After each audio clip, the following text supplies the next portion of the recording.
Praise the lord. మరొకసారి వచ్చిన మీకు అందరికీ నా హృదయపూర్వకమైన వందనాలు. ఇక్కడికి వచ్చిన ప్రతి ఒక్కరూ కూడా చాలా వాక్యాన్ని ప్రేమించే వాళ్ళు వస్తారు. మంచి క్రమములో క్రమశిక్షణలో ఉన్నవాళ్ళే ఇక్కడికి వస్తారు. మిగతా వాళ్ళు రాలేరు, ఉండలేరు. మన గుంపు ప్రత్యేకం, దేవుడిచ్చిన భాగ్యం. మీ అందరితో లేక మనమందరం కలిసి ఒక సహవాసంగా ఉండడం అనేది దేవుడిచ్చిన భాగ్యం. వాక్యాన్ని ప్రేమించేవాళ్ళు, క్రమమును ప్రేమించేవాళ్ళు, వాక్యానికి లోబడి సమర్పించుకోవడానికి ఇష్టపడేవాళ్ళు ఇక్కడ ఉన్నారు. మనమందరము ఆ కోవకు సంబంధించిన వాళ్ళమే. మన మీద పరిపూర్ణులమే కాదు అని మనకు తెలుసు. అయితే మనము ఎదుగుతూ ఉన్నాం, పరిపూర్ణతలోనికి వస్తూ ఉన్నాం. ఆ ఆశ అయితే మనందరికీ ఉంది. చాలు, దేవుడికి అది చాలు. దేవుడు తన కార్యాన్ని జరిగించుకుంటాడు. మరి నన్ను కూడా ప్రేమతో మీ మధ్యకు ఆహ్వానించిన దైవజనులు స్వామి గారికి నా హృదయపూర్వకమైన వందనాలు. 3 వాక్యాన్ని మనం చదువుకున్నాం. ఎజ్రా గ్రంథము 7వ అధ్యాయము 10వ వచనాన్ని నేను చదువుతున్నాను. నిన్న ఒక కోణములో చదివాను, ఈరోజు మరొక కోణములో చదువుతున్నాను. ముందుగా ఉన్న వాక్యాన్ని యథావిధిగా చదువుతున్నాను. ఎజ్రా గ్రంథము 7వ అధ్యాయం 10వ వచనం. ఎజ్రా యెహోవా ధర్మశాస్త్రమును పరిశోధించి దాని చొప్పున నడుచుకున్నటకును ఇశ్రాయేలులకు దాని కట్టడలను విధులను నేర్పుటకును దృఢ నిశ్చయము చేసుకునేను. ఈ విధంగా చదువుతున్నాను. ఎజ్రా దేవుని స్వార్థను పరిశోధించి స్వార్థని ప్రదర్శించి స్వార్థను ప్రకటించుటకు దృఢ నిశ్చయము చేసుకునేను. ఎజ్రా స్థానంలో మన పేరు పెట్టుకున్నాం. గ్యాబ్రియల్ సోల్మన్ స్వార్థను పరిశోధించి స్వార్థ ప్రకారము జీవించి స్వార్థను ప్రకటించుటకు దృఢ నిశ్చయము చేసుకున్నాను. ఇది నూతన నిబంధన వాక్యం. ఆ విధంగా దీన్ని అర్థం చేసుకున్నాం. ఎజ్రా గ్రంథం 7వ అధ్యాయంలో ఒక వ్యక్తిని సంస్కరణ లేక పునరుద్ధరణ కొరకు దేవుడు ఏ విధంగా సిద్ధపరిచాడో 5 అంశాలు చూశాం. తర్వాత దేవుడు పునరుద్ధరణ కొరకు వాడుకునే వ్యక్తిని ఏ విధానములో వాడుకుంటున్నాడో 7 లక్షణాలు 8వ అధ్యాయంలో చూశాం. ఇక 3వది 9, 10 అధ్యాయాల్లో దేవుడు పునరుద్ధరణ లేక సంస్కరణని ఏ విధంగా ముగిస్తాడు అనేది మనము 9, 10 అధ్యాయాల్లో చూస్తాం. ఈ 9, 10 అధ్యాయాల్లో నిన్న దైవజనులు శ్యాంబాబు గారి ద్వారా చాలా విషయాలు మనం నేర్చుకున్నాం. అయితే ఆ అంశాలు నేనేమీ చెప్పడం లేదు, కానీ అక్కడున్న 9, 10 అధ్యాయాల్లో 2 అంశాలు వస్తాయి. 9వ అధ్యాయంలో ఒప్పుకోడును మనం చూస్తాం. 10వ అధ్యాయంలో శుద్ధీకరణ చూస్తాం. 9th chapter talks about confession, 10th chapter talks about cleansing.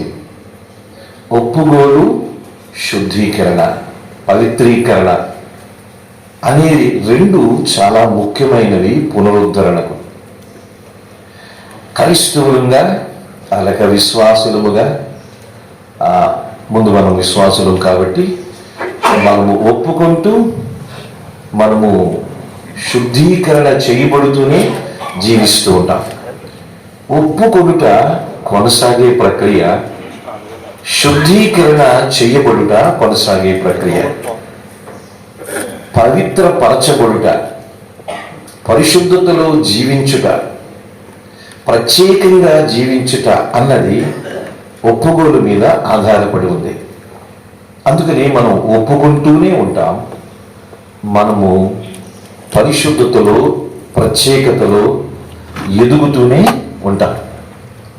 ఇది కొనసాగే ప్రక్రియ మనము తెలుసుకుంటున్నాము.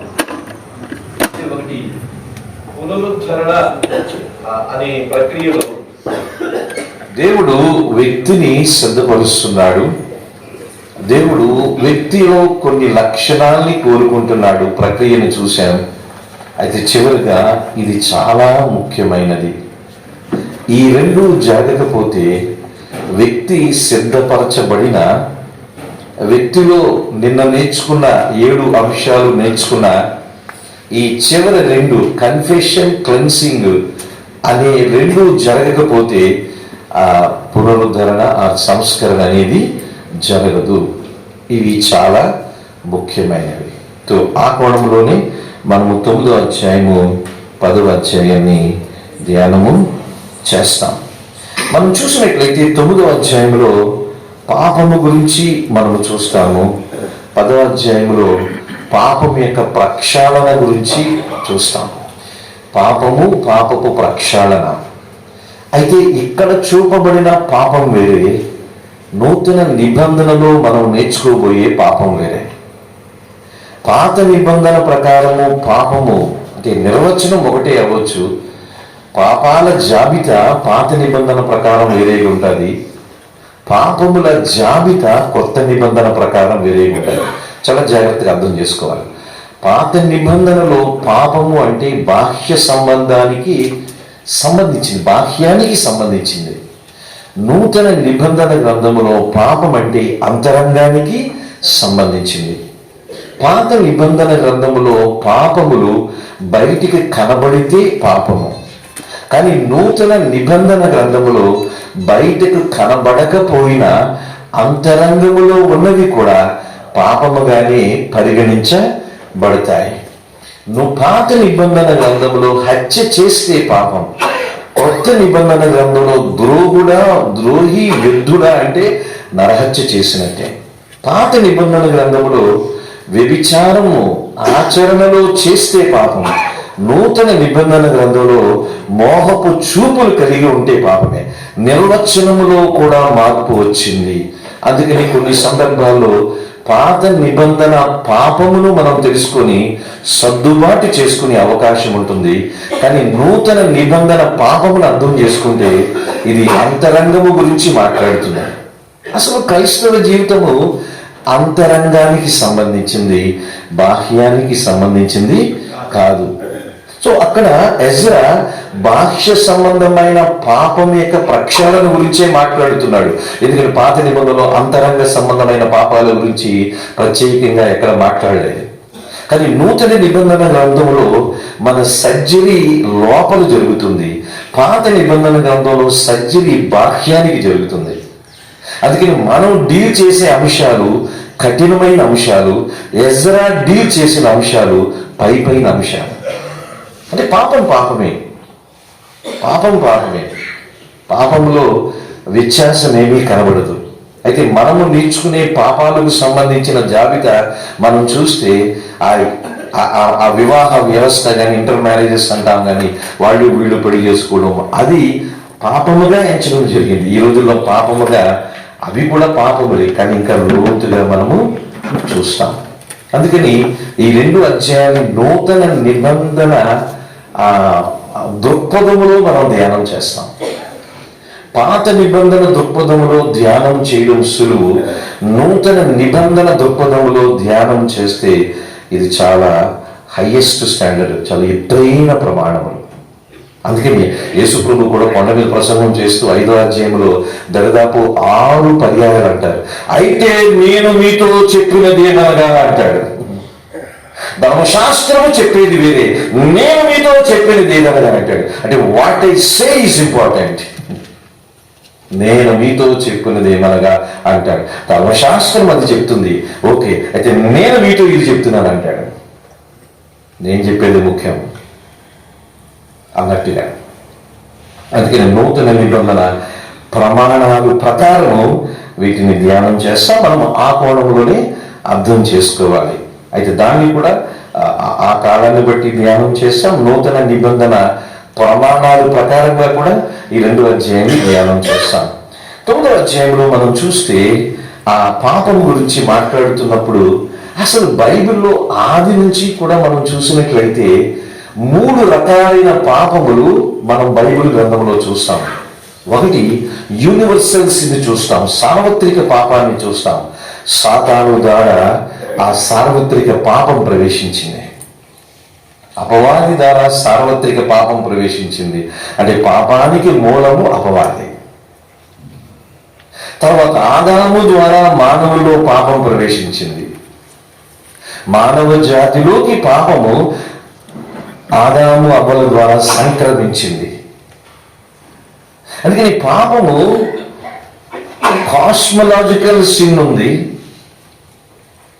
అలాగే నేషనల్ సిన్ ఉంది, అలాగే ఇండివిజువల్ సిన్ ఉంది.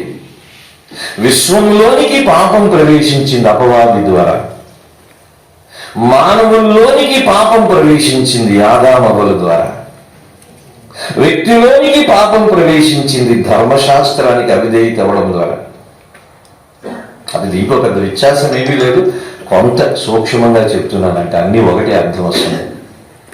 అందుకని కాస్మలాజికల్ సిన్ అంటాము, నేషనల్ సిన్ అంటాము, ఇండివిజువల్ సిన్ అంటాము.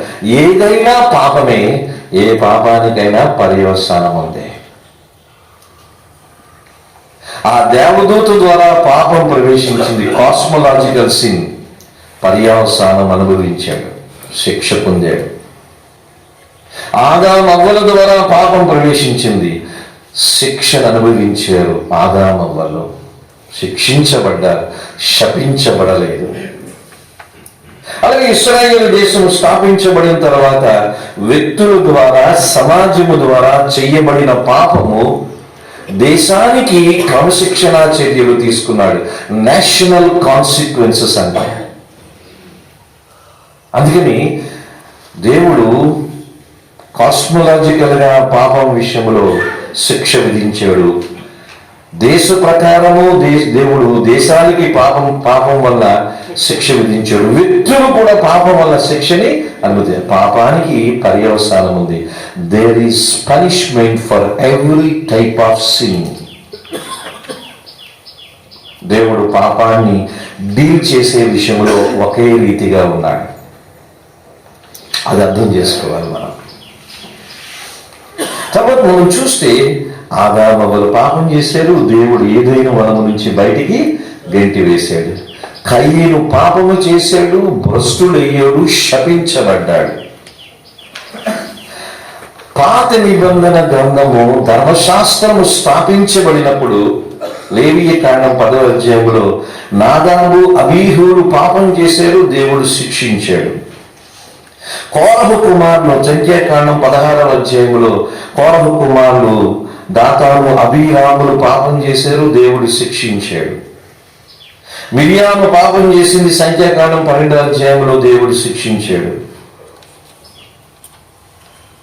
ఇశ్రాయేలు ప్రజలు నిర్గమకాండం 32వ అధ్యాయంలో బంగారపు దూడ విషయంలో పాపం చేశారు, దేవుడు శిక్షించాడు. ఆకాను పాపం చేశాడు, వాగ్దాన దేశంలో దేవుడు శిక్షించాడు. గెహాజీ పాపం చేశాడు, శిక్ష అనుభవించాడు. రాజైన దావీదు పాపం చేశాడు, క్షమాపణ పొందాడు, శిక్ష అనుభవించాడు. సొలొమోను పాపం చేశాడు, దేశమే 2గా ముక్కలైపోయింది. నూతన నిబంధన గ్రంథము స్థాపించబడినప్పుడు అపోస్తలుల కార్యం 5వ అధ్యాయంలో అననీయ సప్రెయలు పాపం చేశారు, శిక్ష అనుభవించారు. అప్పటికి నూతన నిబంధన పూర్తిగా స్థాపించబడలేదు, స్థాపించబడుతూ ఉంది. లేవీకాండం 10వ అధ్యాయంలో ధర్మశాస్త్రము స్థాపించబడుతూ ఉంది. అపోస్తలుల కార్యం 5వ అధ్యాయంలో నూతన నిబంధన స్థాపించబడుతూ ఉంది. అందుకని ఆ ప్రారంభంలోనే దేవుడు చాలా కఠినంగా పాపం విషయంలో శిక్షను విధించాడు. కారణం ప్రజల్లో భయము రావాలి. అందుకని పాపానికి శిక్ష ఉంది, పర్యవసానము ఉంది. అయితే దేవుడు ఆదాము మొదలుకొని ఈ 21వ శతాబ్దంలో మన కాలం వరకు పాపము జరిగిన ప్రతి సందర్భంలో ప్రతి ఒక్కరికి మారు మనసు పొందే అవకాశం ఇస్తున్నాడు. ఆదామవులకు ఇచ్చాడు కదా, ఇచ్చాడు. వాళ్ళు దుర్వినియోగం చేసుకున్నారు. ప్రతి సందర్భంలో కూడా దేవుడు ప్రతి ఒక్కరికి అవకాశం ఇస్తూనే ఉన్నాడు. God gives opportunities to confess sin, to restore from sin. కొంతమంది దాన్ని సద్వినియోగం చేసుకున్నారు, చాలా మంది దుర్వినియోగం చేసుకున్నారు. అయితే ఒకటి, పాపానికి శిక్ష ఉంది. పాత నిబంధన గ్రంథంలో శిక్ష ఇన్స్టంటేనియస్, వెంటనే శిక్ష ఉంది. నూతన నిబంధన గ్రంథంలో శిక్ష వెంటనే లేదు, అది శిక్ష అయితే ఉంది. అందుకని మనం ఆలోచన చేస్తే ఎజ్రా గ్రంథం 9-10 అధ్యాయాల్లో పాపము అనేది ఒకే రీతిగా దేవుడు పరిగణిస్తున్నాడు. పాపానికి పర్యవసానాలు దేవుడు ఒకే రీతిగానే చూపిస్తున్నాడు. పాపం విషయంలో ఒప్పుకోవడానికి దేవుడు ప్రతి చోట అవకాశం ఇస్తూనే ఉన్నాడు. పాపము నుంచి బయటపడితే పునరుద్ధరించే విషయంలో కూడా దేవుడు ప్రతిసారి మనుషులను వాడుకుంటూనే ఉన్నాడు. God's principles never change. Methods of punishment may be changed. దేవుడు శిక్షించే విధానాల్లో మార్పు వచ్చింది. లేవీకాండం 10వ అధ్యాయంలో ఆకాశం నుంచి అగ్ని దిగి వచ్చి కాల్చేసింది. ఈ రోజుల్లో అది జరగదు. జరిగితే చర్చిలు ఖాళీ అయిపోతాయి. అపొస్తలుల కార్యం 5వ అధ్యాయంలో అననీయ సప్ఫీరా విషయంలో వెంటనే శిక్ష వచ్చింది. అది జరిగిన చర్చిలు ఖాళీ అయిపోతాయి. శిక్షా విధానాల్లో మార్పు ఉంది, కానీ శిక్ష ఉంది. శిక్ష ఉంది. సో వీటిని ప్రాథమికంగా అర్థం చేసుకోండి. ఇది ఒక ఫౌండేషన్గా చెప్తున్నాను 9-10 అధ్యాయాలకి. ఇప్పుడు అధ్యాయాన్ని మనం ఎక్స్పోజిటరీగా ధ్యానం చేద్దాం. 9వ అధ్యాయం నేనే చదువుతున్నాను. మొదటి వచనం, ఈ సంగతులు సమాప్తమైన తరువాత. ఏ సంగతులు? అప్పటికి 4 నెలలైంది ఇశ్రాయేలు ప్రజలు బబులోను నుంచి యెరూషలేముకు వచ్చేసి. ఎంతో ఉద్యోగం వచ్చింది. 4 నెలల ప్రయాణం వాళ్ళు చేశారు. ప్రయాణం చేశారు ఎంతో సంతోషంగా. ఎజ్రా ద్వారా 2వ గుంపుని దేవుడు యెరూషలేముకి నడిపించాడు. చక్కగా అన్ని లెక్కలు అయిపోయినాయి. ఇప్పుడు యెరూషలేములో దేవాలయములో ఆ పని జరుగుతుంది. ఇక ప్రజలకి ఎజ్రా ఇక బోధించబోతున్నాడు. ఎందుకంటే దేవాలయ పని పూర్తయింది. ఇప్పుడు ప్రజల్ని కట్టే పని ప్రారంభించబోతుంది. ఈ ప్రారంభించే సందర్భంలోనే ఈ పాపం గురించి ఎజ్రాకి తెలిసింది. ముందు దీని సంగతి చూడాలని ఎజ్రా చూశాడు. అక్కడితో ఎజ్రా గ్రంథం ముగించబడింది. ఇక తర్వాత ఏం జరిగిందో మనకు తెలియదు. చూడండి, ఈ సంగతులు జరిగిన తర్వాత ఎప్పుడైనా సరే అర్థం చేసుకోండి, ఈ 4 రోజులు 3 రోజులు సెమినార్ అయిపోయిన తర్వాత మీకు ఏదో సెట్ బ్యాక్ ఉంటుంది. మీరు మంచిగా మీటింగ్లు పెట్టారనుకోండి, ఇంటికి వెళ్ళినట్టు ఏదో నెగిటివ్ ఇన్సిడెంట్ జరుగుతుంది. నేను చాలా సందర్భాలు ఉన్నాను. ఏదో అక్కడ బాగా 3 రోజులు ఎక్కడో సెమినార్లో ఎక్కడో ఉన్నాను, మీటింగ్లో ఉన్నానంటే ఏదో వినకూడని సమాచారం వింటూ ఉంటాను. వినకూడని సమాచారం. దేవుడు మోషేకి 40 దినాలు సీనాయి కొండ మీద ధర్మశాస్త్రం ఇచ్చి, మోషే ఎంతో సంతోషంగా సీనాయి కొండ మీద దిగి వస్తున్నాడు 2 పలకలు పట్టుకొని. కింద చాలా సెగ్రాట్ జరిగింది. బంగారపు దూరం చేసుకున్నాడు. ఇశ్రాయేలు ప్రజలు యెహోషువ గ్రంథం 6వ అధ్యాయంలో ఎంతో సంతోషంగా ఎరుకో మీద విజయం పొందారు. 7వ అధ్యాయంలో సెగ్రాట్ జరిగింది. హాయి మీద ఓడిపోయారు. సంఘం బాగా విస్తరిస్తున్నప్పుడు, సేవ బాగా జరుగుతున్నప్పుడు, ఈ సంగతులు సమాప్తమైన తర్వాత ఏదో ఒక సెట్ బ్యాక్ ఉంటుంది. ఏదో ఒక ఆరోగ్య విషయంలో కానీ, సంఘ విషయంలో కానీ, కుటుంబంలో కానీ ఏవో జరగకూడనివి, వినకూడనివి వింటూ ఉంటాను. చక్కగా సంతోషంగా 4 నెలలు ప్రయాణం చేసి యెరూషలేముకు వచ్చారు. ఇక ఎజ్రా పాండిత్యం ఉన్నవాడు కాబట్టి ధర్మశాస్త్రాన్ని బోధించడానికి ఆయన సిద్ధపడుతూ ఉన్న ఆ సమయంలో వినకూడని విన్నాడు. కొంత సమయం దాని వరకు వెచ్చించవలసి వచ్చింది. సెట్ బ్యాక్స్ అందరి జీవితాల్లో ఉంటాయి. అందరి జీవితాల్లో ఉంటాయి. బాగా ఉద్యోగంలో ఉన్నామంటే, బాగా సేవ జరుగుతుందంటే, బాగా వాక్యములో ఎదుగుతున్నాము అంటే, బాగా పరిచర్య జరుగుతుందంటే ఏదో ఒకటి వస్తుంది. అర్థం చేసుకోండి, ఇది సహజం. ఏదో ఒకటి ఉంటుంది. ఏది ఉండకుండా ఉండదు. ఎందుకంటే సాతాను కాచుకొని ఉంటాడు. మనం నిరుత్సాహపరచడానికి, మన అధైర్యపరచడానికి సాతానుడు కాచుకొని ఉంటాడు. ఇక్కడ అందరి జీవితాలు ఏదో ఒకటి జరుగుతుంది, ఏదో ఒకటి తెలియదు జరుగుతుంది. అందుకని ఈ సంగతులు సమాప్తమైన తర్వాత అన్నమాట మనందరి జీవితంలో ఏదో ఒక సెట్ బ్యాక్ అనేది మనం చూస్తాం. అనేది సహజమే. వాటిని ముందుగానే మనము ఊహించుకొని లేక దేనికైనా సిద్ధపడే రీతిలో మనము ఉండాలి. లేకపోతే పునరుద్ధరణ అనేది, ఆ సంస్కరణ అనేది ఇప్పుడు పూర్తి కాదు. సంస్కరణ అనే ప్రక్రియలో లేక పునరుద్ధరణ ప్రక్రియలో సెట్ బ్యాక్స్, నెగిటివ్స్, ప్రతికూల పరిస్థితులు లేకుండా ఏది వెళ్ళదు. మనం అనుకోవచ్చు ఎజ్రా లాగా అంత బాగానే జరుగుతుంది కదా, వెండి బంగారం విషయంలో లెక్కలన్నీ తూచి అన్ని కరెక్ట్ గానే ఉన్నాయి కదా, అక్కడ జవాబుదారీతనం ఉంది, అక్కడ విశ్వాసం ఉంది, అక్కడ అన్ని కార్యాలు, అక్కడ త్యాగం ఉంది, అక్కడ ఎంతో ఆరాధన ఉంది, అక్కడ ఎంతో ప్రార్థన ఉంది, అక్కడ ఎంతో కృతజ్ఞత ఉంది, అబ్బో చాలా కరెక్ట్ గా జరిగిపోతుంది అనుకుంటే ఏదో ఒక నెగిటివ్ ప్రతికూలమైనది కూడా అక్కడ ఉంటుంది అని అర్థం చేసుకోండి. Things will never be always favourable. అర్థమవుతుందా? Things will never be always favourable. అన్ని సందర్భాల్లో పరిస్థితులన్నీ మనకు అనుకూలంగా ఉండవు. ఏదో అనుకూలంగా అయిపోతుంది అని అనుకుంటాము, ఏదో ప్రతికూలమైన పరిస్థితి ఎదుర్కొంటాం. ఖచ్చితంగా we must be ready to face it. ఈ సంగతులు సమాప్తమైన తర్వాత అనేది మనం చూస్తాం జరుగుతుంది.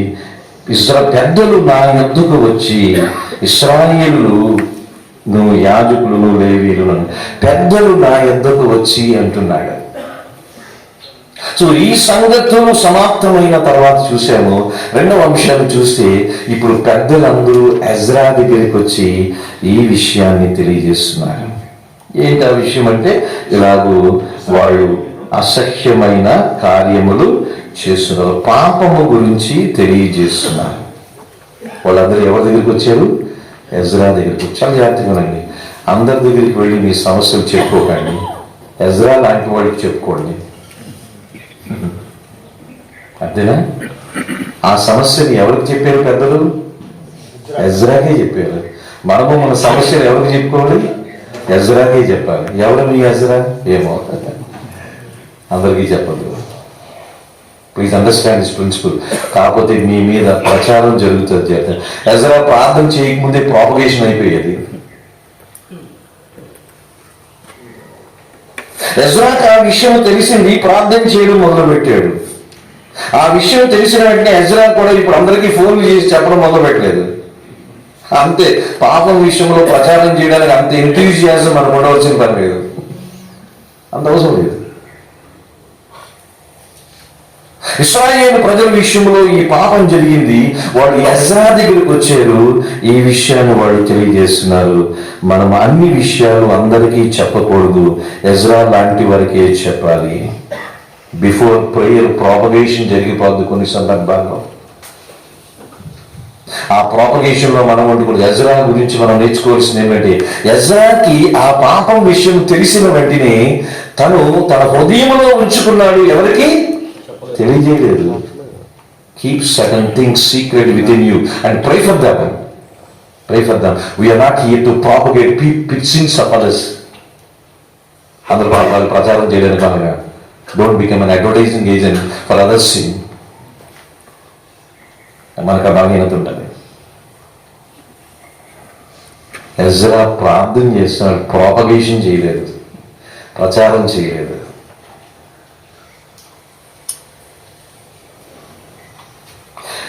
ఈ అన్య స్త్రీలను వివాహం చేసుకోవడం అనేది బబులోనులో జరిగింది, పరిష్కారం యెరూషలేములో జరుగుతుంది. ఏ పరిష్కారమైనా సంఘములోనే లేక దేవుని సమక్షంలోనే జరుగుతుంది. సమస్యల పరిష్కారం యెరూషలేములోనే ఉంది. యెరూషలేము అంటే క్రీస్తులోనే ఉంది. యెరూషలేము అంటే క్రీస్తులోనే ఉంది. క్రీస్తులోనే సమస్యలకు పరిష్కారం. స్నేహితులు గారు, మనం కూడా అర్థం చేసుకోవాలి. సమస్యలు నేను పరిష్కరించలేను, నేను ఆ సమస్యని క్రీస్తు దగ్గరికి తీసుకుని రావాలి. ఏ సేవకుడు సమస్యలు పరిష్కరించేవారు కాదు. ఏ సేవకులమైనా సమస్యని క్రీస్తు పాదాల దగ్గరికే తీసుకుని రావాలి. నేను అదే చెప్తాను. మీరు నాకు చెప్తారు మీ సమస్యలు, నేనేం చేస్తాను? దేవుని సన్నిధికి తీసుకుని వెళ్తాను. I'm not the person of solution, Salvation, like the solution comes from God. I cannot solve your problem. It is God who solves the problem. మన సొల్యూషన్ కూడా అంటే మన ప్రాబ్లం ఈ సమస్యను పరిష్కరిస్తే తప్పనిసరిగా సమస్యగానే ఉండిపోద్ది, లేకపోతే సమస్య రెండింతలు అవుతుంది. సమస్యను దేవుని దగ్గర తీసుకుని వస్తే సమస్య సరైన పరిష్కారం వస్తుంది. బబులోనులో సమస్య వచ్చింది, కానీ పరిష్కారం ఎక్కడ వచ్చింది? యెరూషలేములో వచ్చింది. ఎవరైనా మనకి సమస్యని చెప్తే ఆ సమస్యను మనం ప్రభు దగ్గరికి తీసుకుని వెళ్ళాలి. ప్రచారం చేయకండి స్నేహితులారా, ప్రచారం చేయకండి.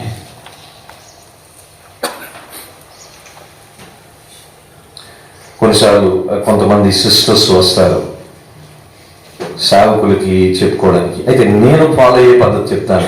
నేను ఫాలో అయ్యే పద్ధతిని మీరు ఫాలో అవ్వమని నేను చెప్పను, ఇది మీ ఇష్టం. నేను అంటాను, నాకు చెప్పొద్దు, అక్కడికి చెప్పండి అంటాను. మీ ఫ్యామిలీ ఇష్యూస్ అయితే తనకి చెప్పండి, నాకు చెప్పొద్దు. నేను ఎక్కడో వర్తమానంలో లీక్ అయ్యే అవకాశం ఉంటుంది. Don't tell your personal problems to. నేను తనకు కూడా చెప్తాను, చెప్పవలసినవి ఏవైనా ఉంటే నాకు చెప్పు, లేకపోతే నాకు చెప్పకు, నువ్వే సొల్యూషన్ గురించి ఆలోచించాలి. ఎందుకంటే ప్రసంగంలో స్పీడ్ ఏదో చెప్పవచ్చు. హల్లెలూయా.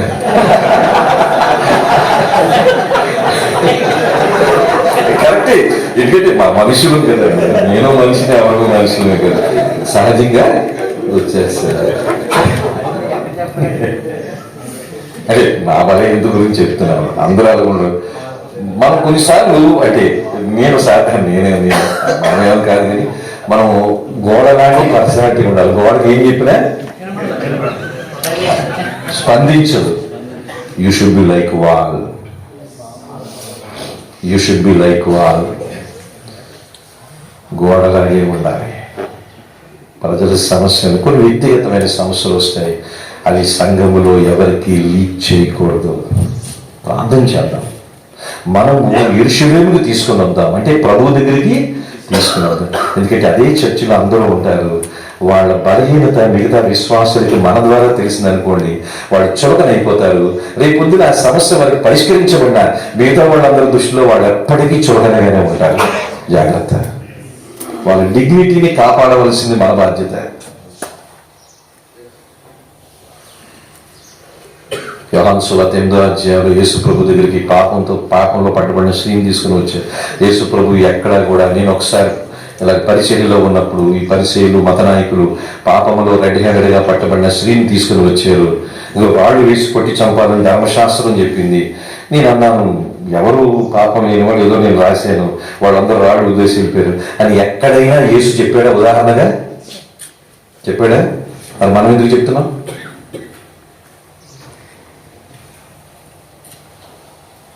అలవాటు అయిపోయింది.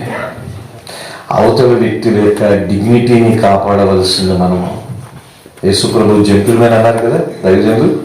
We should be gentlemen, we should be gentle people. ఏదో పాపంలో ఆమె తర్వాత విశ్వాసురాలు అయింది. ఆమె ఏ ప్రాంతంలో ఉందో, ఒకవేళ యేసు ప్రభుని వెంబడించిందో తెలియదు, కానీ ఆమె ప్రస్తావన ఎక్కడ యేసు ప్రభు తీసుకురాలేదు. తీసుకురావు దయచేసి.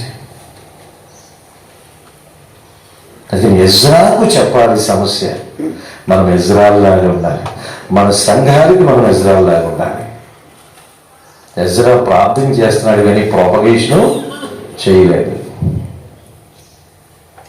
ఎప్పుడైనా ఒక ఉదాహరణగా చెప్పాలంటే పేర్లు ఊర్లు చెప్పకుండా మన దైవజనులు సుధాకర్ గారు చెప్పినట్టుగా అలాగా న్యూట్రల్గానే చెప్పాలి, కానీ లేకపోతే తర్వాత వాళ్ళు పునరుద్ధరించబడతారు. ఏదో టైంలో దేవుల్లో ఉన్న వాళ్ళని దేవుడు ఏదో ఒక రోజున కృప చూపించి ఆ ఒప్పుకోలిచ్చి క్షమిస్తాడు.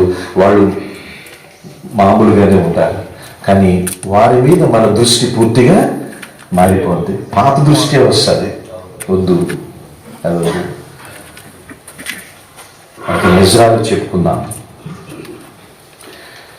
సో బబులోనులో ఉన్న సమస్యని యెరూషలేములో పరిష్కరించబడింది. ఏ సమస్య అయినా క్రీస్తు పాదాల దగ్గర పరిష్కరిస్తాం. సమస్య పరిష్కారానికి నేను లేను. నా ఏ సమస్య అయినా నేను యేసు పాదాల దగ్గరికే తీసుకుని వెళ్తాను. పరిష్కరించేది ప్రభువే. కొన్నిసార్లు బబులోను లోకములోనికి వచ్చేస్తే సంఘమే ఒక సమస్యగా అయిపోద్ది. ఆ రోజున బబులోను వేరే, యెరూషలేము వేరే. కానీ ఈరోజు బబులోను అనే లోకపు వ్యవస్థ సంఘములోనికి వచ్చేస్తే సంఘమే బబులోను అయిపోతే సంఘము సమస్యల సుడిగుండములో ఉంటుంది. అంటే లోకమే సంఘములో ఉంటుంది, ఇక సమస్యలతోనే సంఘం వెళుతుంది, అక్కడ పరిష్కారం ఉండదు. అందుకని సంఘము బబులోను వ్యవస్థకి, లోకపు వ్యవస్థకి ప్రత్యేకంగా ఉండాలి, ప్రత్యేకంగా ఉండాలి.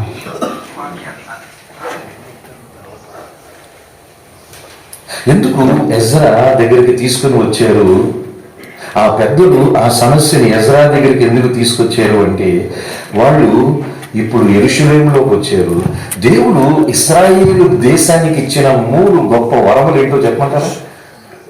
దేవుడు ఇశ్రాయేలు ప్రజల ద్వారా ప్రపంచానికి ఇస్తున్న 3 వరములు, నాకు ఆశీర్వాదాలు ఏమిటంటే, ధర్మశాస్త్రాన్ని వారి ద్వారా ప్రపంచానికి ఇచ్చాడు. నిజమైన దేవుడిని వారి ద్వారా ప్రపంచానికి చూపిస్తున్నాడు. అంతేకాదు, ఇశ్రాయేలు యూదుల ద్వారానే రక్షకుడు ప్రపంచానికి వచ్చాడు. ఆ రోజున ఈ పునరుద్ధరణ సంస్కరణ ప్రక్రియ ఎందుకు దేవుడు జరిగిస్తున్నాడు? జెరుబ్బేలు ద్వారా 50,000 మంది దరిదాపు వస్తున్నారు. తర్వాత ఎజ్రా ద్వారా దరిదాపు 1,700 మంది వస్తున్నారు. నెహెమియా ద్వారా వెళ్తున్నారు. ఎందుకు దేవుడు ఈ చెరలో ఉన్న వారిని యెరూషలేముకు నడిపిస్తున్నారంటే, యెరూషలేము అవసరం, యెరూషలేములో దేవుని ప్రజలు అవసరం. రక్షకుడు ఈ ప్రపంచానికి రావాలంటే యెరూషలేములో దేవుని ప్రజలు ఉండాలి. దేవుని ప్రజలందరూ బబులోనులో ఉంటే బబులోను నుంచి రక్షకుడు రాడు. యెరూషలేము నుంచి రక్షకుడు రావాలంటే చెర నుంచి అందరూ యెరూషలేముకు రావాలి. యెరూషలేము ద్వారానే ప్రపంచానికి రక్షణ, సంఘము ద్వారానే ప్రపంచానికి సువార్త. సంఘమే పాపంలో ఉండిపోతే ఈ సంఘం ద్వారా ప్రపంచానికి రక్షణ ఏది అంటే సువార్త ఏది? If church is totally contaminated, and when the church fails to the gospel, and the way the gospel to the world. అందుకని యెరూషలేము పవిత్రంగా ఉండాలి, యెరూషలేములో ఉన్న ప్రజలు పవిత్రంగా ఉండాలి, యెరూషలేములో పాపం ఉండకూడదు. ఎందుకంటే ఇశ్రాయేలు ప్రజలు లోకానికి రక్షకుడిని చూపించాలి అంటే వాళ్ళన్నిటికీ సిద్ధం చేయాలి. సంఘము పవిత్రంగా ఉంటేనే, సంఘం ఎప్పుడైతేనే కళంకము లేకుండా ఉంటుందో, అదే కదా ఎఫెసీ పత్రిక 5వ అధ్యాయం 23, 24, 25 వచనాల్లో చూస్తాను ఉంటుందో, అప్పుడే సంఘము క్రీస్తుని లోకానికి చూపిస్తుంది.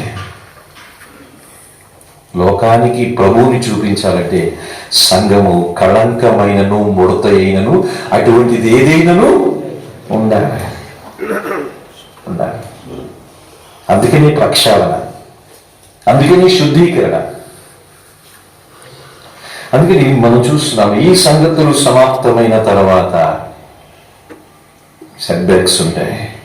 రెండవది, అక్కడ ఎజ్రా దగ్గరికి వస్తున్నారు, మనం ఆ విషయంలో చూడాలి. రెండవది, మనం చూసినట్లయితే ఆ పెద్దలు వచ్చి అంటారు కదా, ఇశ్రాయేలును, యాజకులను, లేవీయులను, కనానీయులను, హిత్తీయులను, పెరిజీయులను, యెబూసీయులను, అమ్మోనీయులను, మోయాబీయులను, ఐగుప్తీయులను, అమోరీయులను అను దేశపు జనములో నుండి తమ్మును తాము వేరు పరచుకొనక వారు చేయు అసహ్యమైన కార్యములు తామే చేయుచు వారి కుమార్తెలను పెళ్లి చేసుకొనుచు తమ కుమారులకును తీసుకొనుచు పరిశుద్ధ సంతతిగా ఉండవలసిన తాము ఆ దేశపు జనులతో కలిసి కొనిన వారైని. దీంట్లో ఎవరున్నారు? పెద్దలను, అధికారులను, నిజముగా ముఖ్యులైన వారున్నారు. యాజకులు ఉన్నారు, లేవీయులు ఉన్నారు, సామాన్యులు ఉన్నారు, అందరూ ఉన్నారు. Nobody is exception to sin. దాంట్లో అందరూ ఉన్నారు. ఈ రోజున మనం ఎవరిని కూడా పాపానికి అతీతులము కాదు. We are immune to sin. ఎవ్వరమే అతీతులు కాదు. దావీదు లాంటోడు ఉదయానుసారు లాంటోడు, జ్ఞానవంతుడు లాంటోడు సొలొమోను. అక్కడ పెద్దలు ఉన్నారు, యాజకులు ఉన్నారు, సామాన్యులు ఉన్నారు, లేవీయులు ఉన్నారు. వీళ్ళందరూ కూడా దాదాపు 100 మందికి పైగా వాళ్ళు అన్యశ్రీలని వివాహం చేసుకున్నారు. ఆ మాటకు అర్థం ఏంటంటే అన్నీ ఎరిగిన వాళ్ళే పడిపోయే అవకాశం కూడా ఉంది. You are not exceptional, I am not exceptional. We need to be very cautious. చాలా జాగ్రత్తగా ఉండాలి. We are prone to temptations. మనం చాలా జాగ్రత్తగా ఉండాలి. ఎవరూ కూడా అతీతులము కాదు. ఏ సంఘము కూడా పాపానికి అతీతం కాదు. అంటే పాపము సంఘములో ప్రవేశించే అవకాశం ఉంది. ఏ సంఘమైనా, ఏ సేవకుడైనా పాపానికి అతీతుడు కాదు, పడిపోయే అవకాశం ఉంది. ప్రతి సంఘములో ఏదో సమస్య ఉంటుంది. No church is free from trouble. అందుకని ఇశ్రాయేలు ప్రజల గురించి మనం పెద్దలు ఉన్నారు, యాజకులు ఉన్నారు, లేవీలు ఉన్నారు అనుకోవచ్చు. ఆ స్థానంలో మనం పెట్టుకుంటే మనము పడిపోయే అవకాశం ఉంది. మన పిల్లలు పడిపోయే అవకాశం ఉంది. టార్గెట్ మనుషుల్లోనే. చాలా జాగ్రత్తగా ఉండాలి. అందుకని ఫ్యామిలీ లైఫ్ అనేది చాలా ముఖ్యమైనది. పరిచర్యలో మనం డీల్ చేసే విధానంలో సంఘములో పురుషులు స్త్రీలు ఎప్పటికీ అవకాశాలు ఉంటూనే ఉంటాయి. మనం జాగ్రత్తగా ఉండాలి. ఆ రోజున ఆ పెద్దలు, యాజకులు, లేవీలు వీళ్ళందరూ కూడా అన్య స్త్రీలని వివాహం చేసేసుకున్నారు. ధర్మశాస్త్రం తెలియక కాదు, వాళ్ళు చెరలో ఉన్నారు, ఆ వ్యవస్థలో ఉన్నారు. చూడండి, బబులోను వ్యవస్థ వారిని ధర్మశాస్త్రానికి దూరంగా నడిపించింది. వాళ్ళు ధర్మశాస్త్రం తెలియదు కాదు. మనము ఎప్పుడైతే లోకం అనే వ్యవస్థలో ఉంటామో మనకి వాక్యం తెలియదని కాదు, కానీ లోకం అనే వ్యవస్థలో పడిపోయే అవకాశం ఉంటుంది. బైబిల్ తెలియని వాళ్ళు లోకంలో పడిపోతారని కాదు, బైబిల్ తెలిసిన వాళ్ళు కూడా లోకంలో పడిపోతారు. బబులోను వ్యవస్థ అనేది చాలా ట్రాక్ చేస్తుంది మనల్ని. లోకం అనే వ్యవస్థ మనల్ని ట్రాక్ చేస్తుంది. తన మోళ్ళలోనికి, తన రూపులోనికి మనల్ని తీసుకుని వెళ్తాడు. చాలా జాగ్రత్తగా ఉండాలి. ఎవ్వరు మీ అతీతులు కాదు. పడిపోయిన వాళ్ళు ఉన్నారు, పడిపోబోతున్న వాళ్ళు ఉన్నారు, చాలా ఉన్నారు. అయితే ఇటువంటి పాపము, ఈ బబులోను అనే వ్యవస్థ, లోకం అనే వ్యవస్థ నుంచి మనము వేరుగా ఉండాలి, పాపానికి దూరంగా ఉండాలంటే తప్పనిసరిగా యేసుప్రభువు అంటారు కదా లూకాసు సువార్త 22వ అధ్యాయంలో, మీరు శోధనలు ప్రవేశించకుండానట్లు. అంటే అర్థం ఏంటంటే శోధనలు రావు అని కాదు, కానీ శోధనలు వస్తాయి, కానీ శోధనలో పడిపోకుండా నిమిత్తము మెలకుగా ఉండి ప్రేయర్ లైఫ్ మొదటి. ఎవరు ప్రేయరు, ఎవరు ప్రార్థనా జీవితం. నేను మీ గురించి ప్రార్థన చేసిన ఉపయోగం లేదు, మీ గురించి మీరే చేసుకోవాలి, నా గురించి నేనే చేసుకోవాలి. రెండవది 119వ సంకీర్తన 133వ వచనములో, నా అడుగులు స్థిరపరచము నీ వాక్యములో, ఏ పాపము నన్ను వాక్యములో స్థిరపరచబడ. We must be establish in the word of God. వాక్యము నేర్చుకోవడం వేరే, వాక్యములో స్థిరంగా ఉండడం వేరే. 119, 130. ప్రార్థన ద్వారా శోధనలో పడిపోకుండా ఉంటాం, వాక్యము ద్వారా స్థిరపరచబడతాం. మూడవది మనం చూస్తే దేవుడు అంటే భయం ఉండాలి. యోబు గ్రంథం 1వ అధ్యాయంలో ఉంటుంది కదా, ఊరి దేశమందు ఒక మనుషుడు యథార్థవంతుడు న్యాయవంతున్నాయి, యెహోవా యందు భయభక్తులు కలిగి చెడుతనమును విసర్జి. పాపమునకు దూరంగా ఉండాలని భయం ఉండాలి. దేవుని భయం లేకుండా ఎవరి భయం ఉన్నా పాపంలో పడిపోతాం. ఎందుకంటే ఏ మనిషి వచ్చి మనతో పాటు ఉండలేదు. ఇప్పుడు మన పిల్లలు ఉన్నారు, మన పిల్లలు కాలేజీకి వెళ్తారు, ఏదో హాస్టల్లో ఉంటారు, ఎక్కడికే వెళ్తారు. పిల్లల్ని ఎవరు వెంబడించగలరు? ఏ తల్లిదండ్రులు పిల్లలు వెంబడించగలరు? వారిలో దేవుని భయం లేకపోతే పడిపోయే అవకాశం ఉంటుంది. మనకి నాయకులు ఉంటున్నారు, పౌరులాగా నాయకులు ఉన్నారు, పెద్దలు ఉన్నారు. వాళ్ళ భయం వల్ల మనమే పాపానికి దూరంగా ఉండవు. ఎందుకంటే అది ఎప్పుడు మనం వెంబడించరు కదా.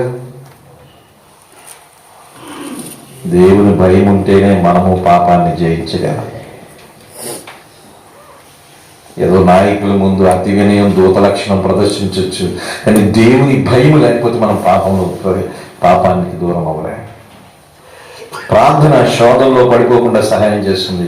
వాక్యం మనం స్థిరపరచడం ద్వారా పాపం ఏలుబడి నుంచి విడిపించబడతాము. దేవుని భయం మన దుష్టత్వము నుంచి పాపము నుంచి వేరు చేస్తుంది. ఆ రోజున ఇశ్రాయేలు ప్రజలకి ఆ మూడు లేవు, అందుకని వాడు పాపంలో పడిపోయారు. మనం ఈ మూడు కలిగి ఉంటే పాపము నుంచి దూరంగా ఉండొచ్చు. అందుకని మొదటి 2 వచనాలు చూసే 3వ వచనం చూస్తే నేను ఈ సంగతి విని అని అంటున్నాడు ఎజ్రా. సో ఎజ్రాకి ఎప్పుడైతే ఈ విషయాలన్నీ తెలియపరిచారో ఎజ్రా ప్రసంగం చేయలేదు. వాక్యాలు గుర్తు చేశాడా? ప్రసంగం చేయలేదు. నేను రాసుకున్నాను, ప్రసంగం చేయలేదు, ప్రచారం చేయలేదు, కోపపడలేదు, అంటే ఫోన్ చేసి వాడిని చెడమడ తిట్టలేదు. ఏం చేస్తున్నాడు? ప్రార్థన చేస్తున్నాడు. Godly response is prayer.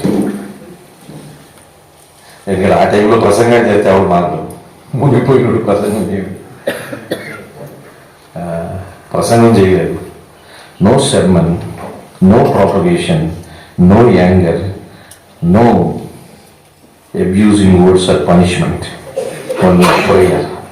ఇదే దేవుడు మన నుంచి కోరుకుంటున్నాడు. మన దగ్గరికి ఎవరో తీసుకొచ్చారు అనుకోండి, మనం ఏం చేస్తాం? అన్న పలానోళ్ళు చేశారు, అక్క పలానోళ్ళు చేశారని ఏం చేస్తారు? బుద్ధి ఉందా, గడి ఉందా, బుద్ధి ఉందా, గడి తిన్నావా, ఏంటి ఇలా చేస్తున్నావు, అలా చేస్తున్నావు, ఇంతకాలం ఉన్నావు, నాతో పాటు ఉన్నా అని ఎన్ని చెప్పడం ఆడేమీ మారడు. తప్పు అయిపోయిందన్నా నాకు ఇస్తాడు, నాకు ఇస్తాడు. నటనలో మనం నోబెల్ ప్రైజ్ కొట్టేశాం. ఇంకా అల్టిమేట్ అది, దానికి మించిన బహుమానాలు ప్రపంచంలో. కానీ ఆస్కార్ వాళ్ళు చూసారా? అందుకని ఒక మనిషిని మనం తిట్టడం ద్వారా మార్చలేం. ఒక మనిషికి మార్చగలిగేది ఆ వ్యక్తిని దేవుని దగ్గరికి తీసుకెళ్ళి, వ్యక్తి హృదయాన్ని మార్చేది దేవుడు.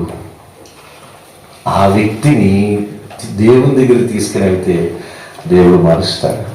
దేవుని దగ్గరికి ప్రార్థనలో తీసుకెళ్తాం. అందుకే ఎప్పుడైతే ఎజ్రాకి ఈ విషయం తెలిసిందో ఎజ్రా ప్రార్థన చేస్తున్నాడు. So prayer is a godly response. Prayer is the godly response. ఎందుకంటే దినవృత్తాంతాలు మొదటి గ్రంథం, రెండవ గ్రంథం, ఎజ్రా గ్రంథం, నెహెమ్యా గ్రంథం, బహుశా ఎస్తేరు గ్రంథం కూడా ఎజ్రానే రాసినట్టుగా చెప్తున్నారు 5 పుస్తకాలు.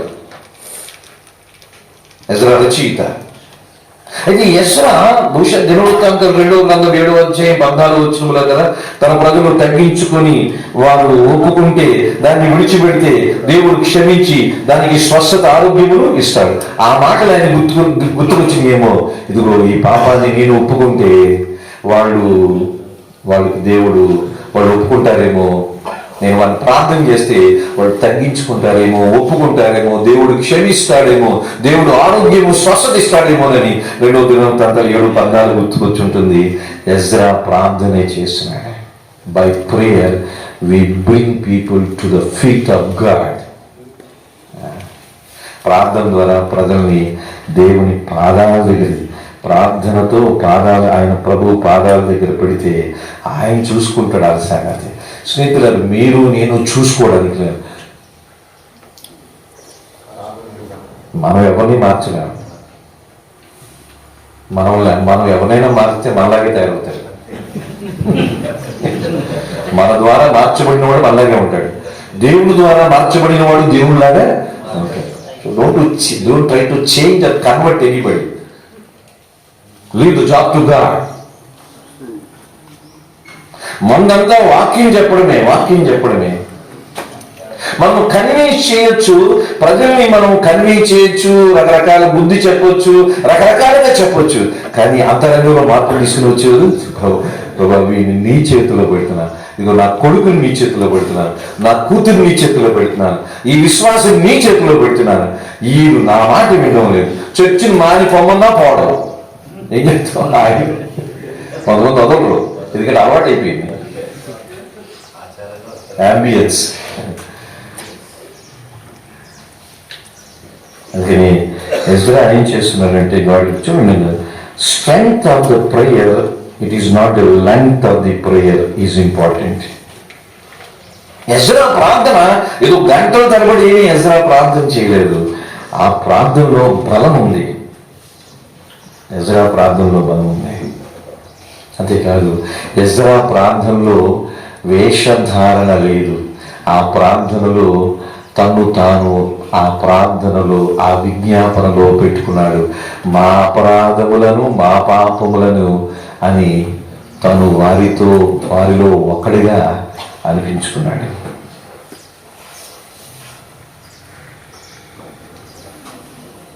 ప్రార్థనలో బలం ఉండాలి, ప్రార్థనలో లెంగ్త్ కాదు.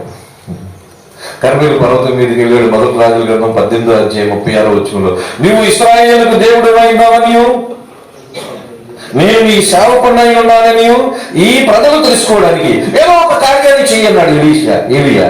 అంతే, ఆకాశం నుంచి అగ్ని దిగి వచ్చింది. ఎంతసేపు ప్రార్థన? అర నిమిషం ఉంటుంది. అది అర నిమిషం కూడా వేయని ప్రార్థన. సో ప్రార్థనలో ఆ వెయిట్ ఉండాలి. ఎజ్రాకి వెయిట్ అంటే భారం ఉంది, నెహెమ్యాకి ఆ భారం ఉంది, దానియేలు కూడా భారం. దానియేలు గ్రంథం 2వ అధ్యాయంలో ఆ కలభావాన్ని తెలియజేయడానికి నెబుకద్నెజరు షరతు పెట్టాడు. 9వ అధ్యాయంలో కూడా మనం చూసాం. ఆ భారం ఎప్పుడైతే మనలో ఉంటుందో ఆ భారాన్ని బట్టి దేవుడు ప్రార్థనకి జవాబు ఇస్తాడు. ఒకసారి ఒక సేవకుడికి ఆ విశ్వాసి వచ్చి చెప్పిందంట, కాదు వేరే సేవకుడికి సంబంధించి, ఆ సేవకుడికి విశ్వాసి వచ్చి చెప్పిందంట, అన్న అమ్మాయి తప్పిపోయింది, 2 రోజుల నుంచి కనపడడం లేదు. అవునా తల్లి, ప్రార్థన చేద్దామని.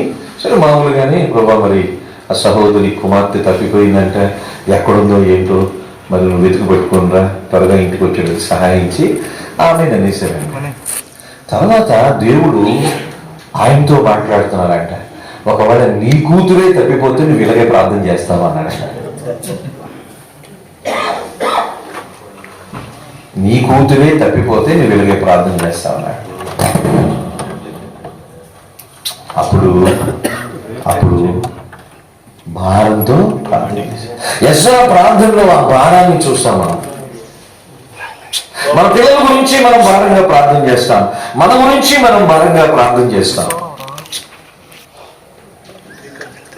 ఇతరుల గురించి అంటే నెహెమ్యా కూడా యెరూషలేము ప్రాకారముల గురించి, యెరూషలేము గుమ్మాల గురించి ఎంత భారంతో చేస్తున్నాడు. ఎవరో గురించి ఈయన ప్రార్థన చేసుకుంటున్నాడు, జుట్టు పీక్కుంటున్నాడు, గడ్డం పీక్కుంటున్నాడు, వస్త్రాలు చింపుకుంటున్నాడు, తల మీద ధూళి పోసుకుంటున్నాడు. ఎవరి గురించో ఇది రావడం అంటే అది దేవుని హృదయం లేకపోతే చాలా కష్టం.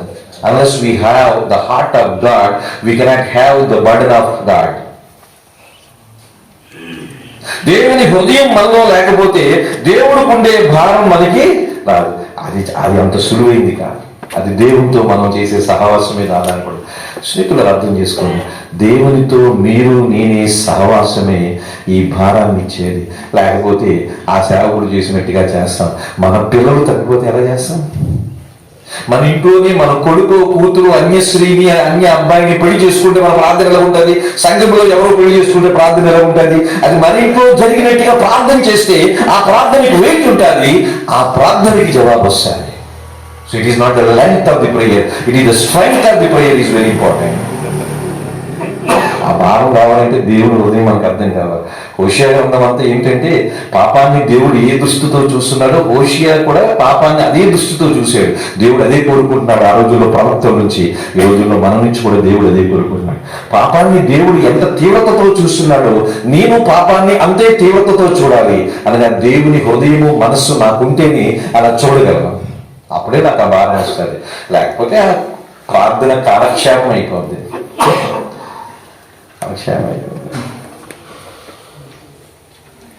ఆ భారం కలిగి ఉండాలంటే దేవునితో సహవాసం చేయాలి. దేవునితో సహవాసం చేయాలంటే ప్రజలతో సహవాసం తగ్గించాలి. సింపుల్, ఇంకేం లేదు.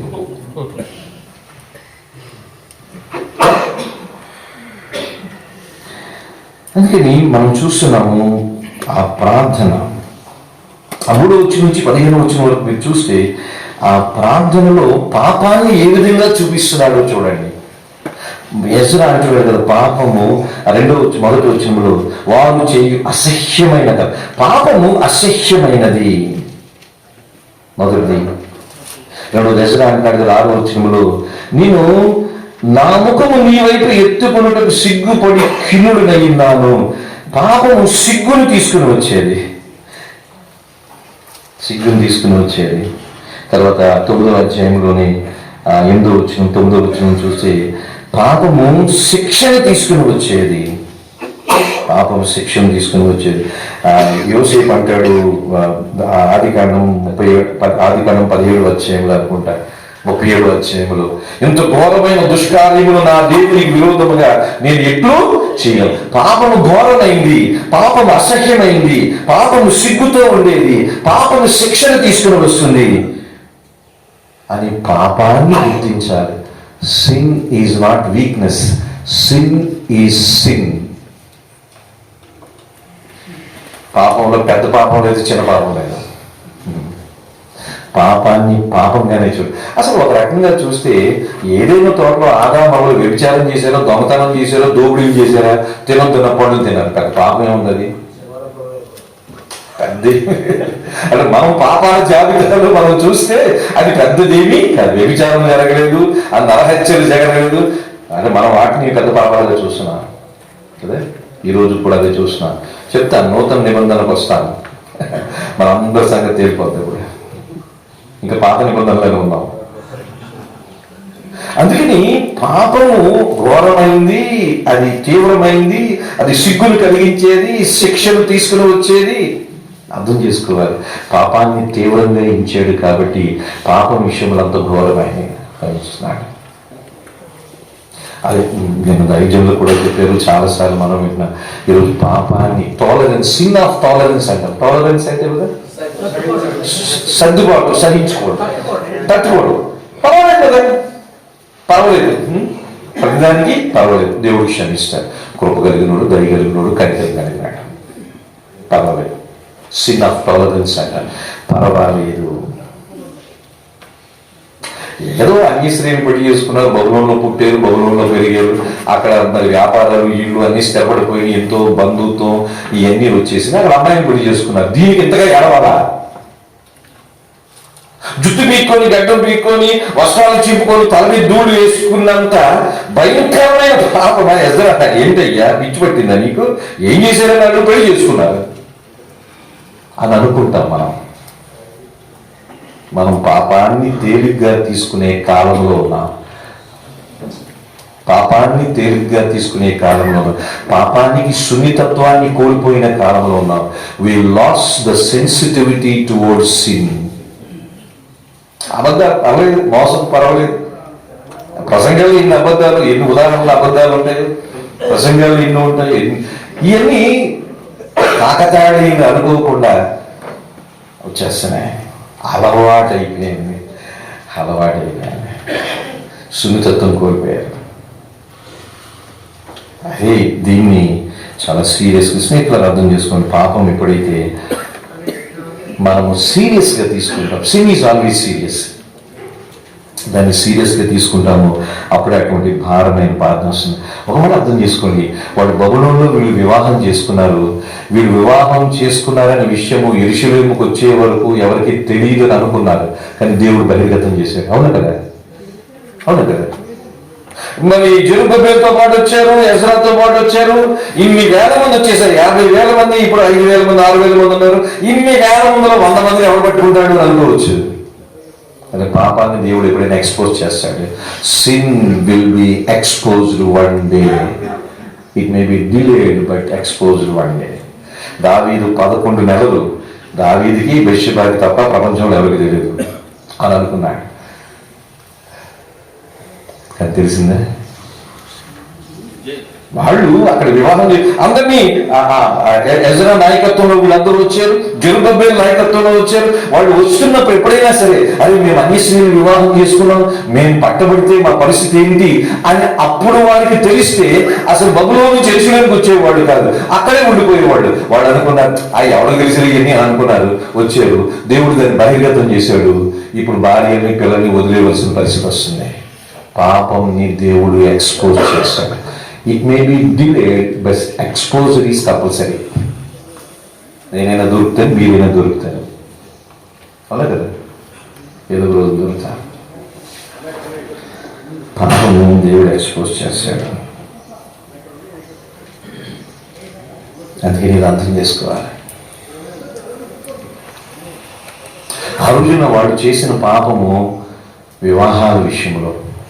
ఈరోజు నూతన నిబంధన గ్రంథంలో ఎవరైనా ఒక విశ్వాసి అవిశ్వాసిని పెళ్లి చేసుకున్నారనుకోండి, మన పద్ధతి ఏంటో చెప్పండి. వదలమన్నాడా? మొదలుకొని 7వ అధ్యాయం. సో అక్కడ డీలింగ్స్ వేరే, ఇక్కడ డీలింగ్స్ వేరే. ఒకసారి పెళ్ళి అయిపోతే వదలమని ఎక్కడ చెప్పలేదు. వదలని చెప్పలేదు.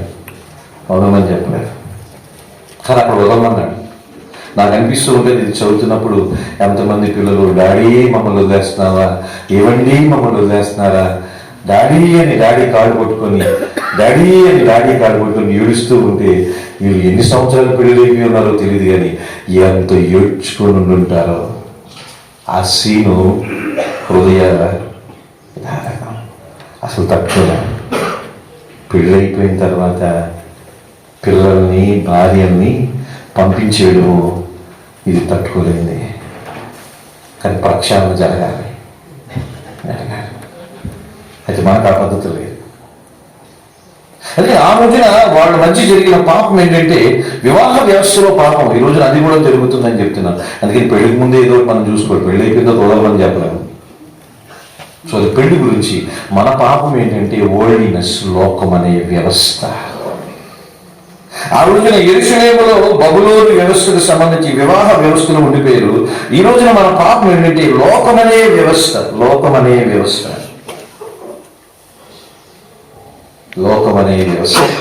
ఈరోజు సంఘములోనికి లోకం అనే వ్యవస్థ వచ్చేసింది. మనము ప్రక్షాళన చదవలసింది లోకమనే బబులోను వ్యవస్థ.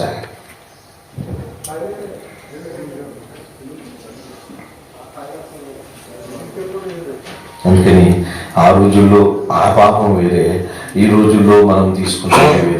అలాగే వివాహాల విషయంలో రాజీ అని కాదు, విశ్వాసి. ఆ విషయం మనకు తెలుసు. మరి లోకమనే వ్యవస్థ నుంచి మనం ఎలా బయటపడగలం? ఒక ఆయన అంటాడు కదా, డేవిడ్ వెల్స్ అని ఆయన అంటాడు, ఈ లోకం ఏం చేస్తుందంటే sin is normal, righteousness is strange అనుకుంటుందంట. ఈ లోకం ఏమనుకుంటుందంటే ఆ పాపం మామూలు అనుకుంటుందంట. నీతి అమ్మో అది ఎక్కడ స్ట్రేంజ్, అపరిచితుడు లాంటిది. పాపం మామూలే కదా, ఎవరు నీతి పొందుతాడండి? నేను అన్నారు కదా, ఎవరు చేయడం లేదండి. చేయనోడు నీకు తెలియకపోవచ్చు. చేయనోడు ఉన్నాక నీకు తెలియకపోతే అందరు పాపం అనుకుంటారా? చేయనోడు ఎందుకు లేదు? నీ కళదాంతో ఎందుకు అందరినీ చూస్తావు? నీతిగా బతికేవాళ్ళు లేరా? పరిశుద్ధంగా జీవించేవాళ్ళు లేరా? అది ఈ కళదాంతో చూస్తాడు కాబట్టి అందరినీ పాపం. ఇదేం లేదు, తాము జస్టిఫై చేసుకోవడానికి.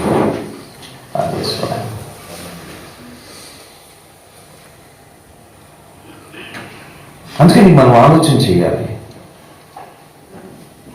ఈ 9వ అధ్యాయంలో పాపం గురించి ఆ ప్రార్థన చేసే విధానం, పాపాన్ని ఏ విధంగా చూస్తున్నాడు అని చూస్తే మనము సంఘముగా ఈ రోజున లోకం అనే వ్యవస్థ సంఘములో ప్రవేశించింది. ఇదే మన బబులోను.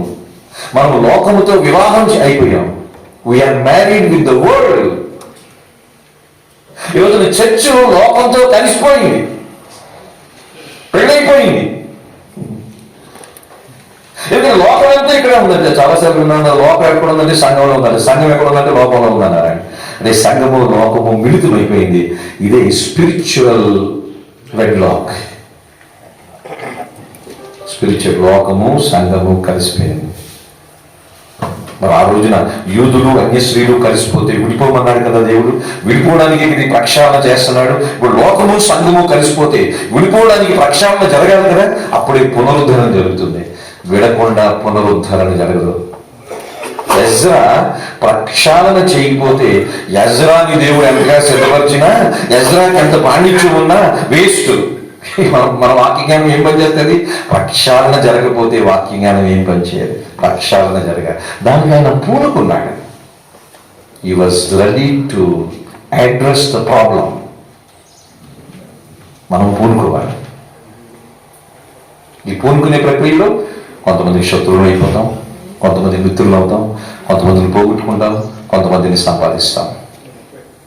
అందుకే కదా ఇర్మియా గ్రంథంలో మనం చూస్తాం, మొదటి అధ్యాయంలో 5వ అధ్యాయంలో మనం చూస్తాం 10వ వచనంలో ఇర్మియాకు దేవుడు అంటున్నాడు, పెళ్ళగించుటకును, విరగొట్టుటకును, నశింప చేయుటకును, పడకలోయుటకును, కట్టుటకును, నాటుటకును నేను ఈ దినమున జనముల మీదను రాజ్యముల మీద నియమించి 4+2 అని రాసుకున్నాను. 4 పాజిటివ్, 2 నెగిటివ్లు. పెళ్ళగొట్టడం, విరగొట్టడం, పెళ్ళగొట్టడం, విరగొట్టడం, నశింప చేయడం, పడగొట్టడం. ఈ 4 నెగిటివే. పాజిటివ్ ఏమున్నాయి? కట్టడం, నాటడం. నెగిటివే ఎక్కువ ఉన్నాయి. పాజిటివ్ 4+2. అంటే దేవుడు మనకి అన్ని పరిచయాలు ఇచ్చాడు. నేను దాసులు కూడా జ్ఞాపకం చేసుకున్నాను 2:9-3:16 ప్రకారం. అయితే మనము ఆ కార్యాన్ని చెయ్యాలంటే ఇప్పుడు ప్రక్షాళన చెయ్యాలి కదా. ప్రక్షాళన చెయ్యాలి అంటే ఒక 5 నిమిషాల్లో చెప్తాను. 3 విషయాలు మనం జరగాలి.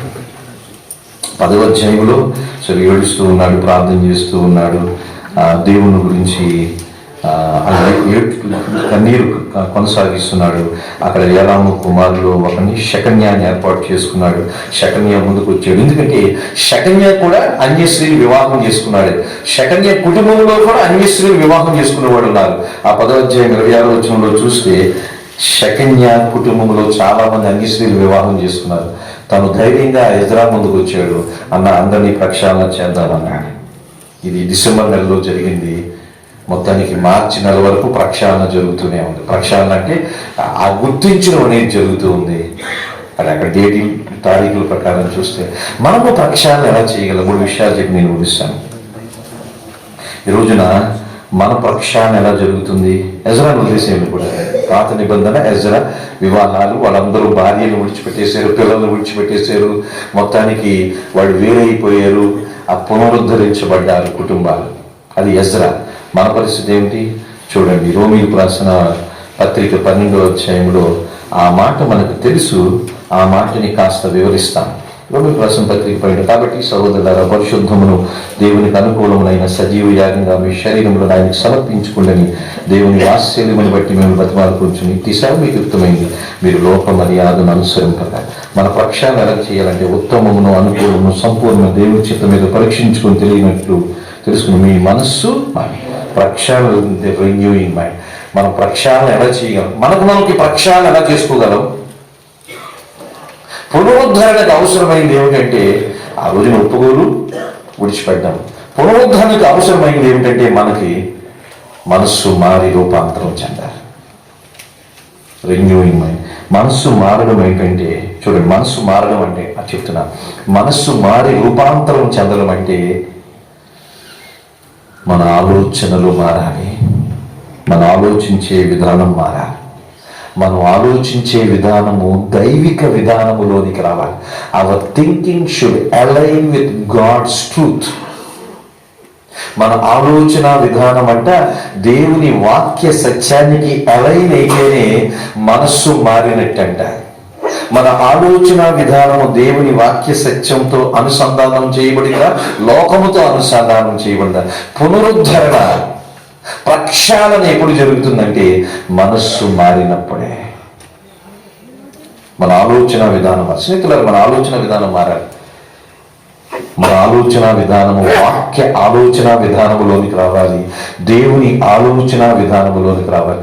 మీ ఆలోచనలు నా ఆలోచనలోకి రాకూడదు, నా ఆలోచనలు మీ ఆలోచన విధానంలోకి రాకూడదు. ఇక్కడ ఎవరి ఆలోచన విధానాలు ఇంకొకరు ఆలోచన విధానాలకు రాకూడదు. మనందరి ఆలోచన విధానాలు దేవుని ఆలోచన విధానాలతో అలైన్ అవ్వాలి. అప్పుడే మనసు మారినట్టు. మనం ఎవరిలా ఉండాలనుకుంటున్నాం? అది నిజమైతే కరెక్ట్, అది నిజమైతే కరెక్ట్. మనస్సు మారాలి అంటే మనం ఆలోచించే విధానము దేవుని వాక్య సత్యముతో అలైన్ అవ్వాలి. అప్పుడే మన మనస్సు మారినట్టు, రూపాంతరం చెందినట్టు. అప్పుడే పాపము నుంచి బయటకు వస్తాం, బబులో నుంచి బయటకు వస్తాం. మారుతున్నావా? ఇది రూపాంతరం, ట్రాన్స్ఫిగరేషన్, ట్రాన్స్ఫర్మేషన్. మైండ్ రెన్యూవల్ అవ్వాలి. ఈ మనస్సు మారి అనే మాట ఇక్కడ చూస్తే మారుతాం. ఒక రోజులో మారిపోయాం. మనం ఆలోచించే విధానంలో మార్పు రావాలి. ప్రతి కార్యక్రమంలో మనం ఆలోచించే విధానంలో ఎవరు ఆళ్ళు చేస్తున్నారు, ఈ చేస్తున్నారు, ఆ చేసేది ఆడ సంగతి మనకెందుకు, దేవుని ఆలోచనతో మన ఆలోచన అలైన్ అవ్వాలి, సంబంధం పెట్టుకోవాలి. అదే మనసు మారట, అప్పుడే ప్రక్షాళన జరుగుతుంది. రెండవది, ప్రక్షాళన ఎప్పుడు జరుగుతుందంటే 1 యోహాను 2:16 మనకు తెలుసు కదా స్నేహితులారా. 1 యోహాను 2:16 చూస్తే, లోకంలో ఉన్నదంతయు శరీరాశ, నేత్రాశ, జీవపడము ఈ తండ్రి వల్ల కలిగినవి కాదు. అంటే మనం ప్రక్షాళన జరగాలంటే దేవుణ్ణి ప్రేమించే విషయంలో ఎదగాలి. దేవుణ్ణి ప్రేమించే విషయంలో ఎదగాలి. We must grow in the love of God, in loving God.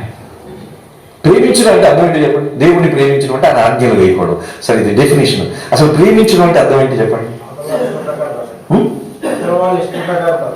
అవతల వాళ్ళ ఇష్ట ప్రకారం బట్టి. Very good. దేవుణ్ణి ప్రేమించడం అంటే బ్రదర్ చెప్పింది కనుక, దేవుణ్ణి ప్రేమించడం అంటే అవతల వాళ్ళ మీద ఎఫెక్షన్ పెరగాలి. అవతల వాళ్ళ మీద ఏం పెరగాలి? ఎఫెక్షన్. దేవుణ్ణి ప్రేమించడం అంటే దేవుని మీద ఎఫెక్షన్, ఇష్టత. అదే బ్రదర్ చెప్పింది, దేవుని మీద ఎఫెక్షన్, ఆ అభిమానం పెరగాలి. That is loving God. ఎక్కడో నేను విన్నాను, ఒక ఆయన అడిగారంటే అమెరికా దేశంలో రీసెంట్గా జరిగిందంటే, మీరు ఎంతగా దేవుణ్ణి ప్రేమిస్తున్నారు కదా, మరి ఎందుకు ఈ పాపం చేశారంటే, నేను దేవుణ్ణి ప్రేమిస్తున్నాను కానీ దేవుడు అంటే భయం లేదన్నారంట. బేకర్ అని ఆయన చర్చిలో, అమెరికాలో ఈ మధ్యన మెగా చర్చెస్ పాస్టర్లు అందరూ దొరికిపోతున్నారు. మన ఇండియాలో ఎప్పుడు దొరుకుతుందో తెలియదు కానీ మొత్తం నెలకు ఒకసారి 6 నెలలకు ఒకసారి 3 మంది దొరికిపోతున్నారు. ఆయన్ని ప్రశ్నిస్తే విలేకరులు అన్నారంటే, మీరు దేవుణ్ణి ఎంతగా ప్రేమిస్తున్నారు కదంటే, నేను దేవుణ్ణి ప్రేమించాను అని దేవుడు అంటే భయం లేదన్నా. భయం లేకుండా దేవుణ్ణి ప్రేమించవచ్చు, అవునా కదా? సాధ్యం. ఆయన అయిపోయింది. అందుకని మనము ఈ బబులోను వ్యవస్థ నుంచి, దీని నుంచి ప్రక్షాళన జరగాలంటే, పునరుద్ధరణ జరగాలంటే దేవుణ్ణి ప్రేమిస్తాం, ఆయన మీద ఎఫెక్షన్ పెంచుకుంటాం, భయపడ్డాం. మూడవది చివరిది 1 యోహాను 2:17 ఉంటుంది, దేవుని చిత్తాన్ని మనం తెలుసుకొని జరిగించాలి. We must know the will of God, we must follow the will of God. అందుకని దేవుని ప్రేమించే విషయంలో మనం ఎదుగుతూ ఉండాలి, దేవునికి భయపడే విషయంలో ఎదుగుతూ ఉండాలి, దేవుని చిత్తాన్ని ఎరిగి నెరవేర్చుకు ఎదుగుతూ ఉండాలి, మనస్సు మారి రూపాంతరం చెందిట్లో ఎదిగి తెలుసుకొని ఎదుగుతూ ఉండాలి. అప్పుడే మన బబులోను జయించగలము, అప్పుడే ప్రక్షాళన జరుగుతుంది. మన పాపములు అంతరంగం, అదే కదా 2 కొరింథీ 7:1 ఉంటుంది. ఇన్ని వాగ్దానాలు మీకున్నాయి, ఇక్కడ మీ శరీరములకు ఆత్మకు కలిగిన కల్మషముల నుంచి దేవుని భయము కలిగి అనే మాట ఉంటుంది అక్కడ. దేవుని భయము కలిగి, శరీరములకు ఆత్మకు కలిగి. శరీరానికి పాపాలు అనుకుంటాయి, ఆత్మకి పాపాలు అనుకుంటాయి. దావీదు బెత్షెబాతో చేసిన పాపం శరీరంతో చేసింది. దావీదు ఇజ్రాయేలు ప్రజల్ని లెక్కించింది, ఆత్మతో చేసింది. అంతరంగ పాపాలు ఉన్నాయి, బాహ్య పాపాలు ఉన్నాయి. బాహ్య పాపాలు అందరికీ తెలిసిపోతాయి, అంతరంగ పాపాలు ఎవరికీ తెలియదు. అంతరంగ పాపాల నుంచి, బాహ్య పాపాల నుంచి మనం ఏం చేసుకోవాలి? పవిత్రపరచుకోవాలి. అది ఎప్పుడు జరుగుతుందంటే మనస్సు మారాలి, భయం, దేవుని యొక్క భయం కలిగి ఉండాలి, దేవుని చిత్తంలో ఎదుగుతూ ఉండాలి. అంతేకాదు, మనము దేవుని ఎడల స్ట్రాంగ్ చిత్తము, ప్రేమ, భయము, మనస్సు మారాలి. అందుకని ఆ 9వ అధ్యాయం 10వ అధ్యాయంలో చూస్తే పాపము ప్రక్షాళన అయితే అక్కడ జరిగిన విధానం వేరే. ఈరోజు దేవుడు నూతన నిబంధన గ్రంథంలో మన నుంచి కోరుకుంటుంది ఏంటంటే, అలాగే పబ్లిక్గా ఎజ్రాలాగా పట్టుకొని పబ్లిక్గా నిలబెట్టి మీరు భార్యను వదులుతారా వదలరా అని అడిగే ప్రసక్తి మనకి ఎప్పుడు లేదు. ఎవరు అడగరు. ఇది నూతన నిబంధన డీలింగ్ కాదు. అది మత్తయి 18వ అధ్యాయంలో చూస్తాం. నూతన నిబంధనలో ఒక వ్యక్తిని ఎలా డీల్ చేస్తామంటే, ముందు వ్యక్తిగతంగా మాట్లాడతాము, రెండవది పెద్దలతో ద్వారా మాట్లాడతాము, మూడవది సేవకుడు మాట్లాడతాడు, సంఘాన్ని తెలియజేస్తాడు, నాలుగవది వెలువేయడం అనేది ఉంటుంది. ముందు 3 ప్రక్రియలు. ఏది చేసినా దీని కొరకు పునరుద్ధరణ కొరకే. పునరుద్ధరణ. కళ్ళు మూసుకున్నాం, ప్రార్థన చేసుకున్నాం. ప్రేమ కలిగిన తండ్రి, పరిశుద్ధుడు మా గొప్ప దేవాన్ని వందనాలు. ఇవి అన్నీ సమాప్తమైన తర్వాత అంటే ఏంటో తెలుసుకున్నాం. ఎజ్రా దగ్గరికి రావడం అంటే ఏంటో తెలుసుకున్నాం. పాప పాపం గురించి తెలిసిన వెంటనే ఎజ్రా స్పందన తెలుసుకున్నాం. పాపం ఎట్లయిన తీవ్రత ఏంటో తెలుసుకున్నాం. బబులోనులో జరిగిన పాపం యెరూషలేములో పరిష్కారం కలుగుతుందని తెలుసుకున్నాం. మా పరిష్కారం యేసు ప్రభు దగ్గరే మేము పొందుతాం. మేమైనా పొందుతాం, మా సమస్యలైనా పొందుతాం. ప్రక్షాళన చేసేవాడు మీరే. నీ పాదాల దగ్గరికి రావాలి. ఈరోజు మా శరీరమునకును ఆత్మకును కలిగిన కల్మషములు, ఆ బబులోను అనే లోకపు వ్యవస్థ నుంచి మేము బయటపడితేనే కానీ పునరుద్ధరణ జరగదు, ప్రక్షాళన జరగదు. దాని కొరకు ప్రార్థన చేసుకోవడం అవసరం, ఒప్పుకోవడం అవసరం, విడిచిపెట్టడం అవసరం. వీటిలో మీ కృపణమండి, నేను నడిపింపమండి. యేసుక్రీస్తు నామములో ప్రార్థించి వేడుకుంటున్నాం.